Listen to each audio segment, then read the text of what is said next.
For 40 straight years, the sky over Noah's head didn't change. No clouds, no rain, just a dry wind rolling over hills that had baked into a rigid, cracked crust.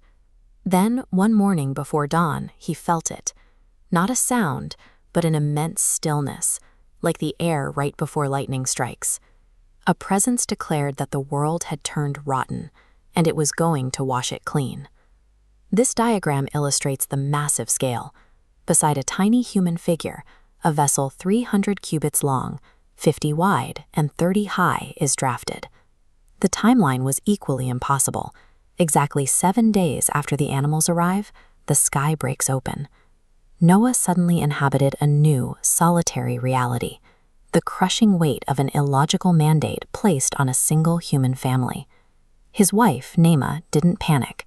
When she heard the news, she bypassed fear entirely, picked up her measuring cup, and started doing the arithmetic to figure out exactly how much timber and labor they were going to need. Their son Ham, however, needed reasons. He looked at the craft earth and pointed out the obvious. Building a massive boat on top of a hill during a 4-decade drought made absolutely no logical sense. The neighbors agreed.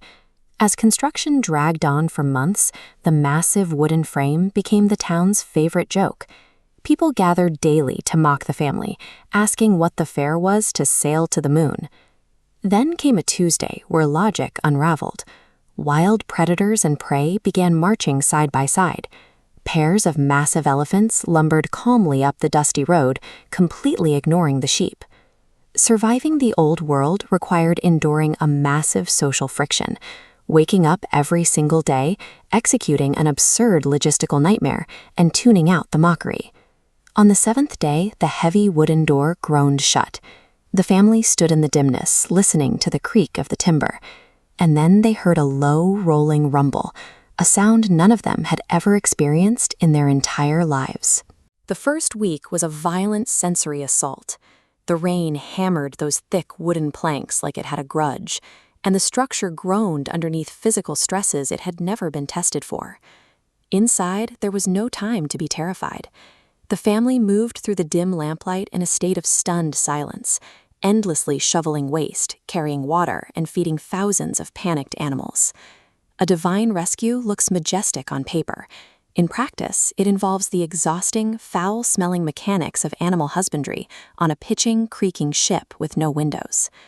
Making it through an apocalyptic event requires continuous, grueling physical endurance. The family had to do the ordinary work of survival while entirely surrounded by deafening chaos. The hardest part of the voyage was the schedule. Noah had no precise calendar. There was no date circled on the wall for when the doors would open again. When his sons asked how long they would be trapped inside, Noah could only tell them the waters would recede eventually. That single, vague word forced the family to navigate the deep emotional strain of divine unpredictability.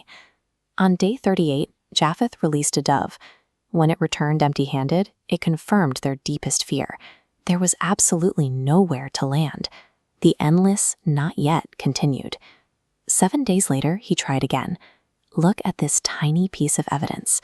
When Japheth burst through the doors holding that dove, it had a single, perfect, living green olive branch in its beak. That microscopic piece of botany acted as a psychological release valve. Seeing a green lease meant the family could finally stop operating in endless endurance mode and realize they actually had a future. When the ramp finally lowered, the sunlight was blinding. The endless expanse of dark water was gone, replaced by solid green hills steaming gently in the fresh air. And Naamah walked down the ramp first. She stepped off the bottom plank, sank an inch into the wet earth, and let out a short, disbelieving laugh. For 40 years, she had walked entirely on rigid, cracked dust. Now the earth was soft and yielding. Behind her, the animals began streaming past, bounding out into the open air, and filling the dead landscape with noise and motion. Mud is messy and imperfect, but in that moment it was the ultimate biological proof that the Great Reset was finished, and life could finally take root again. Standing in the wreckage of the old world, Ham looked at his father and asked the ultimate existential question: what do they actually do next? Noah's answer was strictly pragmatic.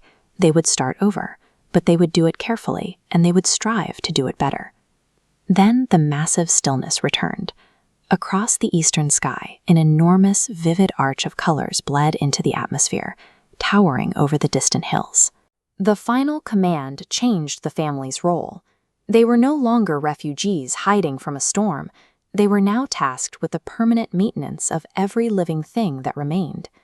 Noah stood at the bottom of the ramp, looking at the mud and the light. He felt the full weight of the loss and the mercy at once. This second chance was a fragile gift, one that required the exhausting, uncertain work of beginning again.